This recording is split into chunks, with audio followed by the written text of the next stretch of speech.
10 ఏళ్లలో ఇక్కడికి వచ్చిన పిల్లలందరూ నేను అడుగుతున్నా, ఎప్పుడైనా గత ముఖ్యమంత్రిని మీరు చూసిండ్రా? ఎప్పుడైనా కలిసిండ్రా?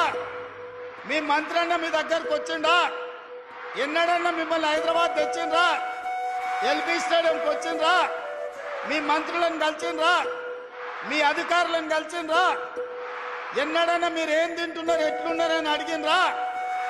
ఆనాటి ముఖ్యమంత్రి గారు మనోడు పెంచుకున్న కుక్క పిల్ల చచ్చిపోతే డాక్టర్లను జైలు వేసిండ్రు.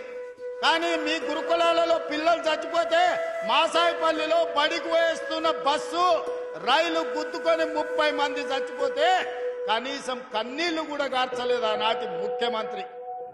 ఆ రోజు నుంచి ఈనాడు స్వయంగా మీరెన్నుకున్న ప్రజాప్రభుత్వంలో మీ రేవంత్ అన్నను డైరెక్ట్ గా చెయ్యి కలిపి మీ అన్నగా మీరు